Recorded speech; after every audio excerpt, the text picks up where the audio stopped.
Welcome guys, मैं मनोहर class 11 12 के बच्चों को फिजिक्स पढ़ाता हूं और साथ ही साथ नीट और जेई का प्रिपरेशन भी कराता हूं। आज की वीडियो में हम लोग बात करने वाले हैं कि ये जो नीट है ना, नीट ये क्या होता है। ठीक है, इसके बारे में पूरी जानकारी मैं आप लोगों को दूंगा। इससे संबंधित जितने भी सवाल आपके मन में हैं सबका जवाब मैं इस वीडियो में देने वाला हूं। और इस वीडियो को पूरा देखने के बाद ये मेरा वादा है आपसे कि आपको नीट से संबंधित किसी भी तरह का सवाल आपके मन में नहीं रहेगा। ठीक है, तो चलिए वीडियो को स्टार्ट करते हैं, बात करते हैं हम लोग। देखिए, आप में से बहुत सारे बच्चे ऐसे हैं जिनका कि फ्यूचर में ड्रीम होगा एक आईएएस ऑफिसर बनने का, एक आईपीएस ऑफिसर बनने का, एक डॉक्टर बनने का, एक इंजीनियर बनने का। ठीक है, तो आज जो हम लोग बात करने वाले हैं नीट के बारे में, ये वैसे लोगों के लिए है जो डॉक्टर बनना चाहते हैं। ठीक है, समझ रहे हैं बात। अगर आप डॉक्टर बनना चाहते हैं तो आपको ये नीट के बारे में सारा जानकारी होना चाहिए और नीट के एग्ज़ाम को आपको क्वालिफाई भी करना पड़ेगा। ठीक है, तो चलिए स्टार्ट करते हैं हम लोग। सबसे पहले समझते हैं कि आखिर ये नीट क्या होता है। पहला क्वेश्चन है, नीट क्या होता है। नीट का फुल फॉर्म समझिए। नीट का फुल फॉर्म है national eligibility cum entrance test. ठीक है, तो ये एक तरह का टेस्ट एग्जाम होता है नीट। ठीक, अच्छा, ये जो एग्ज़ाम होता है ये वैसे बच्चे लोगों के लिए होता है जो कि हाँ भाई डॉक्टर बनना चाहते हैं ना, एमबीबीएस वगैरह करना चाहते हैं, तो उनको ये एग्ज़ाम देना पड़ेगा, पास करना पड़ेगा उसमें। ठीक, इस एग्ज़ाम को कंडक्ट कराने वाली जो संस्था है उसका नाम है एनटीए, नेशनल टेस्ट एजेंसी।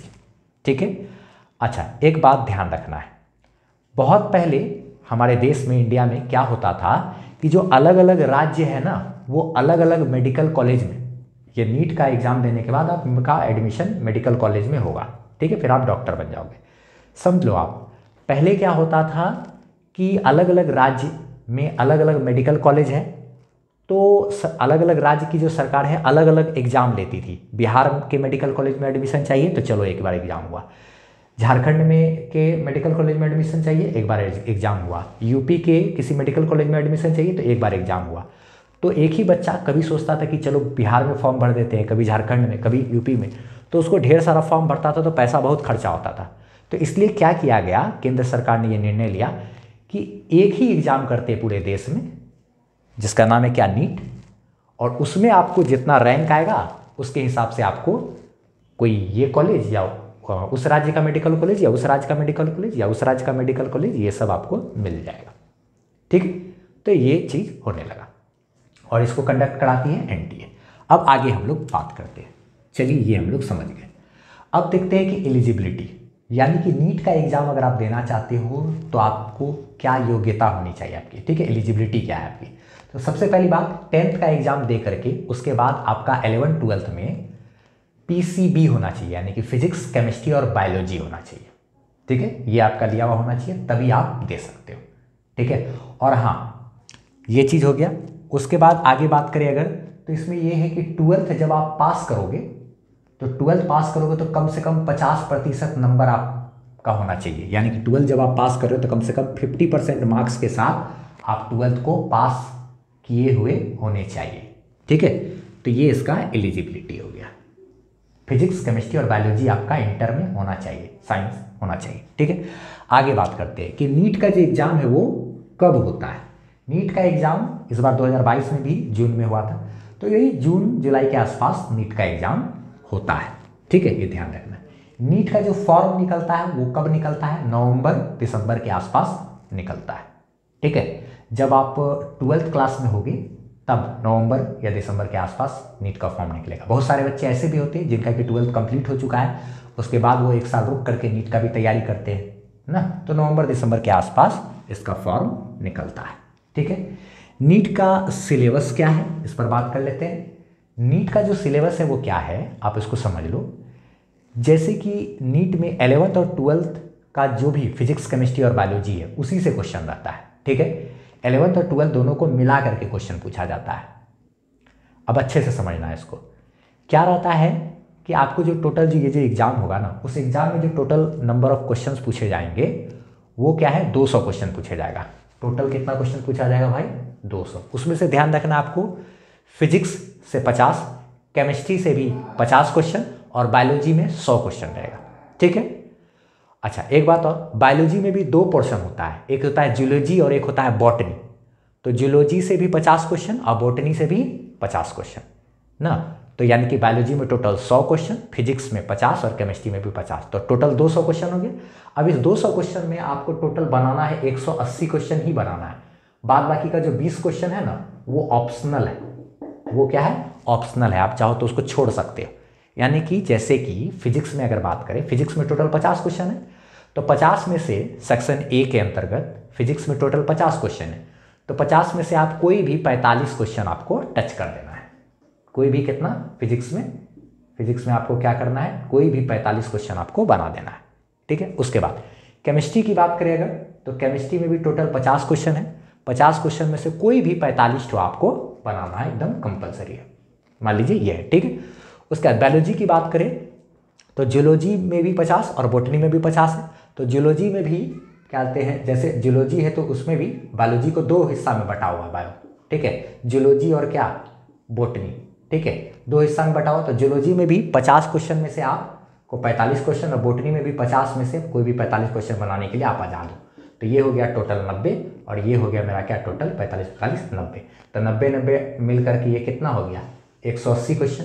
और 180 क्वेश्चन को बनाने के लिए आपको दिया जाएगा टोटल 180 मिनट, यानी कि लगभग 3 घंटा का टाइम दिया जाता है। ऐसे क्वेश्चन पेपर में 3 घंटा 20 मिनट का टाइम दिया रहता है, तो 20 मिनट तो आपको सारा चीज़ OMR शीट सब कुछ भरने में चला जाता है। तो 3 घंटा रहता है मोटा मोटी, यानी कि 180 क्वेश्चन और 180 मिनट 6×18। ठीक है। तो ये इस तरीके से इसका सिलेबस वगैरह होता है। क्वेश्चन पेपर का लैंग्वेज कैसा होता है उसको आपको समझ लेना है। क्वेश्चन पेपर का जो लैंग्वेज है वो ध्यान दें, टोटल 11 भाषा में आपको क्वेश्चन पेपर होता है अवेलेबल। फॉर्म भरते समय ही आपसे पूछ लेगा कि भैया तुमको जो क्वेश्चन चाहिए वो किस भाषा में चाहिए। अगर आप इंग्लिश टिक करते हो तो आपको जो क्वेश्चन रहेगा वो सिर्फ इंग्लिश भाषा में ही मिलेगा। लेकिन अगर इंग्लिश के अलावा कोई और भाषा चूज़ करते हो, जैसे हिंदी में क्वेश्चन आप चूज़ करते हो, तो आपको क्या रहेगा कि हिंदी और इंग्लिश दोनों भाषा में क्वेश्चन पेपर मिलेगा। अगर मान लो आप उर्दू चूज करते हो तो उर्दू और इंग्लिश दोनों भाषा में आपको क्वेश्चन पेपर मिल जाएगा। ठीक है। मान लो बांग्ला भाषा या तमिल भाषा चूज करते हो तो तमिल और इंग्लिश दोनों भाषा में आपको क्वेश्चन पेपर मिलेगा। ध्यान रखना है कि अगर आप लैंग्वेज इंग्लिश, उर्दू और हिंदी चूज करते हो तो इन तीनों भाषा को अगर आप चूज करोगे ना, तब उस समय आपका जो एग्जाम होगा ना वो आपके राज्य से बाहर कहीं पर एग्जाम होगा। लेकिन अगर बाद बाकी लैंग्वेज तमिल, कन्नड़ ये सब भाषा अगर आप चूज करते हो तो आपके ही राज्य में इसका एग्जाम होगा। ठीक है। तो ये सब चीज़ है। अब हम लोग आगे बात करते हैं। तो ये सब इतना तरह का क्या हो गया इसका क्वेश्चन पेपर का लैंग्वेज। अब सीट पर बात करते हैं कि कितना सीट होता है।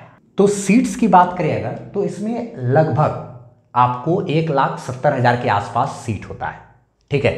1,70,000 के आसपास सीट होता है। ठीक है। लेकिन 1,70,000 सीट होता है ना, तो उसमें 90,000 सीट जो है वो लगभग MBBS के लिए होता है, जिसका की डिमांड सबसे ज़्यादा है। ठीक है। MBBS मतलब अगर MBBS में आपका एडमिशन हो गया ना, तो उसके बाद क्या होगा कि तुरंत वहाँ से आप बाहर निकलो, क्लिनिक वगैरह आप खोल सकते हो आराम से, डॉक्टर वगैरह बन सकते हो, पैसा छापना शुरू हो जाएगा। तो 90,000 सीट MBBS के लिए और लगभग वही 27-28,000 के आसपास सीट जो है डेंटल यानी दांत वाला जो डॉक्टर है उसके लिए होता है। वो अगर कंप्लीट करके, जैसे आपका नीट से पास कर गए, आपका एग्ज़ाम पास कर गए, आपका एडमिशन हो गया, BDS में हुआ, मान लीजिए जो का कम नंबर आता है ना तो वो BDS लेता है डेंटल, उसको डेंटल कॉलेज मिलता है। कम नंबर रहेगा तो, ज़्यादा नंबर रहेगा तो MBBS वगैरह में हो जाएगा, कम नंबर रहेगा तो BDS वगैरह में, और कम नंबर रहेगा या फिर इसी BDS या फिर थोड़ा सा आसपास का ठीक ठाक नंबर है तो आपको आयुर्वेद वाला भी रहता है। ठीक है। तो 90,000 के आसपास सीट जो है MBBS के लिए है और BDS यानी डेंटल डॉक्टर के लिए आपको लगभग 27-28,000 के आसपास सीट है। फिर उसके बाद क्या होते हैं, आपको वही करीब 42-43,000 के लगभग सीट जो है आयुर्वेद वाले के लिए है। ठीक है। सबको टोटल मिला दिया जाए तो आपको लगभग जो है 1,70,000 के आसपास टोटल सीट रहता है। और जब एग्ज़ाम होता है तो एग्ज़ाम में लगभग 19 लाख लोग एग्ज़ाम इस बार 2022 में दिया था। ठीक है। तो 19 लाख लोग एग्ज़ाम देते हैं, 1,70,000 सीट है। औसतन अगर आप देखा जाए तो लगभग एक सीट पे 10 से 12 बच्चे हो रहे होते हैं। लेकिन ज़्यादातर जो डिमांड होता है ना वो क्या कहते हैं, मतलब MBBS का ही डिमांड होता है। यानी 1 लाख सीट जो है ना वो सबसे ज़्यादा एकदम लगभग मतलब बहुत ज़्यादा क्रूशल सिचुएशन में रहता है। तो एक सीट पर लगभग अंदाजतन अगर किया जाए तो 15-16 बच्चे होते हैं ना, एक सीट के लिए मार्क करते हैं उतने बच्चे। तो कंपटीशन थोड़ा सा टफ रहता है, ठीक है। तो लेकिन फिर भी जिसका है, जो मेहनत करोगे उसका तो होगा ही ना। तो सीट्स वगैरह का हिसाब किताब ऐसा है। टोटल क्या आते हैं अगर बात किया जाए तो लगभग 550 के आसपास कॉलेजेस हैं, ठीक है, पूरे इंडिया में, ठीक है। अच्छा चलो आगे बात करते हैं। इसमें एज लिमिट की अगर बात करें तो एज लिमिट का क्या हिसाब किताब है ना, कि अगर आप जनरल कैटेगरी से हो तो 17 साल से 25 साल के बीच आप जितना बार भी चाहो उतना बार एग्ज़ाम दे सकते हो। फिर अगर ओबीसी, एससी, एसटी वगैरह में आते हो तो 17 साल से 30 साल के बीच आप जितना बार भी चाहो उतना बार एग्ज़ाम दे सकते हो, कोई दिक्कत नहीं है, ठीक है। तो बहुत टाइम होता है, जिसको निकालना होगा तो निकल ही लेगा, 4-5 अटैम्प्ट में भी निकाल लेगा, नहीं तो नहीं हो पाता है। फॉर्म फी की बात करें तो फॉर्म फी जो है आपको क्या कहते हैं दिया हुआ है 1500 रुपया लगभग जनरल के लिए, और ओबीसी वगैरह के लिए 1400, एससी, एसटी और बाकी सब के लिए 800 रुपया का फॉर्म वगैरह होता है, ठीक है। नीट का एग्ज़ाम अगर क्या कहते हैं पास करना है तो कम से कम कितना नंबर चाहिए, तो एक बात ध्यान रखो, टोटल क्वेश्चन जो है वो 180 है और सारा 4 मार्क्स का है अगर, तो 18 चौके 72 यानी कि 720 नंबर का क्वेश्चन है। तो 720 में लगभग अगर आपको अच्छा कॉलेज चाहिए, मेडिकल वगैरह इस MBBS वगैरह चाहिए, तो लगभग 650 नंबर आपको लेकर के आना पड़ेगा, ठीक है, इतना। और एक सही होता है तो 4 नंबर मिलता है, एक गलत होगा तो 1 नंबर कट जाएगा, यानी कि 25% का निगेटिव मार्किंग रहता है, बात ध्यान में है, ठीक है। अच्छा फिर उसके बाद क्या होता है, अगर आप बात करो तो नीट का जो एग्ज़ाम है उसको पास करने के बाद क्या होगा, पास जैसे करोगे तो आपका मेडिकल कॉलेज में एडमिशन हो जाएगा। फिर वहाँ से पढ़ करके जैसे बाहर निकलोगे तो आपको डिग्री मिल जाएगा MBBS का, कम से कम अगर मिल गया तो आप कहीं पे ये क्लिनिक वगैरह खोल के पैसा छापना शुरू कर सकते हो, क्या सिंपल है। लेकिन हाँ, उसके बाद बहुत सारे बच्चे ऐसे भी होते हैं जो कि चाहते क्या कि MBBS के बाद कर लेने के बाद आपको ऑपरेशन करने का हक नहीं मिलेगा। अगर आप चाहते हो कि ऑपरेशन वगैरह करने वाला डॉक्टर बनना, न्यूरो सर्जन बनना, क्या एकदम मतलब बहुत अच्छा स्पेशलिस्ट बनना, चीर फाड़ करना, तब आपको MBBS के बाद एक और कोर्स करना पड़ेगा, PG करना पड़ेगा, पोस्ट ग्रेजुएट करना पड़ेगा। वहाँ पे फिर आपको एगो नीट का एग्ज़ाम देना पड़ेगा, वहाँ पास करोगे तब आप सर्जन वगैरह के लिए वो सब चीज़ कर सकते हो, ठीक है। अच्छा आगे एक बात और ध्यान रहे, अगर इसी में जो टॉप रैंकर सब रहता है ना, उसी को न्यूरो सर्जन मिलता है, दिमाग का, नस वगैरह का, ये सब चीज़ का डॉक्टर, जो जितना ज़्यादा कॉम्प्लेक्स, फिर हार्ट वगैरह का, ये सब चीज़ का पढ़ाई करने के लिए अगर आपका एडमिशन होगा ना, तो मतलब जितना ज़्यादा मार्क्स रहेगा उतना ज़्यादा अच्छा ब्रांच मिलता है। MBBS में भी आपको मौका मिलेगा न्यूरो सर्जन ना, ये सब चीज़ होने का, जितना ज़्यादा मार्क्स रहेगा, तो कम रहेगा तो उसके हिसाब से। अच्छा फिर क्या कहते हैं, पास करने के बाद तो आपका वहाँ एडमिशन होगा, वहाँ के बाद मेडिकल कॉलेज से निकल के आए बाहर तो आप कहीं भी चाहो तो अपना ये क्लिनिक वगैरह खोल सकते हो, ठीक है, प्रैक्टिस स्टार्ट कर सकते हो। अच्छा ठीक है। और क्या कहते हैं, एक बात ये भी होता है कि जो 4 साल तक तो पढ़ाई होता है, फिर 5वां साल में जब आप रहोगे मेडिकल कॉलेज में ही, तो वहाँ पर मेडिकल कॉलेज एंड हॉस्पिटल, नाम सुने होंगे, PMCH, Patna medical college and hospital. तो वहाँ पे क्या होता है कि 5वां साल में इंटर्नशिप कराया जाता है, तो 20,000 25,000 क्या कहते हैं मंथली आपको मिलना भी शुरू हो जाता है 5वें साल में, ठीक है, पढ़ते पढ़ते। नीट का प्रिपरेशन अगर आपको करना है तो कैसे करें, ठीक है। तो देखो आप नीट का प्रिपरेशन अगर आप करना है तो देखो, तीनों सब्जेक्ट पे फोकस करना है, फिजिक्स, केमिस्ट्री और बायोलॉजी में जूलॉजी बॉटनी दोनों है, यानी कि फिजिक्स, केमिस्ट्री और बायोलॉजी। तो फिजिक्स है तो आप जैसे क्या कहते हैं, अगर मान लिया जाए चाहे तो अगर इस सब चीज़ों के प्रिपरेशन के लिए अगर आप चाहो तो ऑफलाइन कोचिंग के लिए कहीं बाहर देख सकते हो तो वो भी कर सकते हो, ठीक है।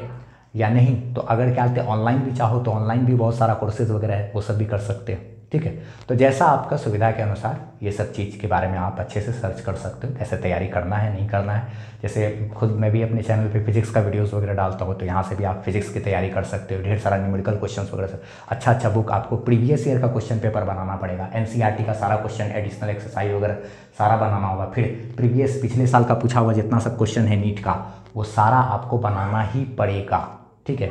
नीट का पिछले 5 साल 10 साल में 25-30 साल में जितना क्वेश्चन पूछा हुआ है उन सब को क्वेश्चन को आपको बनाना पड़ेगा, ठीक है। इसका एक क्या कहते हैं क्वेश्चन बैंक वगैरह भी आता है, ठीक है। जैसे कि MTG पब्लिकेशन का नीट का क्वेश्चन बैंक आता है, वो बहुत अच्छा रहता है, फिजिक्स का, केमिस्ट्री का, बायोलॉजी का, फिजिक्स, केमिस्ट्री, बायोलॉजी सबका चैप्टर वाइज करके आता है। जैसे जैसे आप पढ़ते चले जा रहे हो, साथ साथ जो चैप्टर कंप्लीट हुआ उसका प्रीवियस ईयर क्वेश्चन सब बना लो, ये सब प्रैक्टिस करते चले जाना है, ठीक है। आप चाहो तो बुक खरीद सकते हो, उसका लिंक हम डिस्क्रिप्शन में दे देंगे। ये जो MTG पब्लिकेशन का जो हम बुक बोले ना क्वेश्चन बैंक, ठीक है, फिजिक्स केमिस्ट्री और बायोलॉजी का, उसका लिंक हम डिस्क्रिप्शन में दे देंगे, आप चाहो तो वहाँ से बाय भी कर सकते हो, ठीक है, लिंक पे क्लिक करके। तो चलो ठीक है, इतना सारा जानकारी जो है, हाँ उम्मीद करते हैं आपको सारा चीज़ क्लियर हुआ होगा। अगर हाँ एक बात और भी, अगर कुछ भी दिमाग में अगर किसी भी प्रकार का सवाल बच गया होगा तो आपको हम क्या कहते हैं, एक डिस्क्रिप्शन में एक लिंक दे देंगे to read more about NEET, ठीक है, तो करके एक लिंक डिस्क्रिप्शन में दे देंगे, उस पर क्लिक करोगे तो आपको और भी ढेर सारा 40-50 क्वेश्चन का जवाब आपको नीट से संबंधित मिल जाएगा। चलो ठीक है, वीडियो को यहीं पे अंत करते हैं। सारा जानकारी अगर समझ में आया, सब कुछ ठीक ठाक से लगा तो वीडियो को लाइक करते हुए ज़रूर जाना और अपने दोस्तों में भी शेयर ज़रूर करना। Bye bye and best of luck for your bright future. Thank you.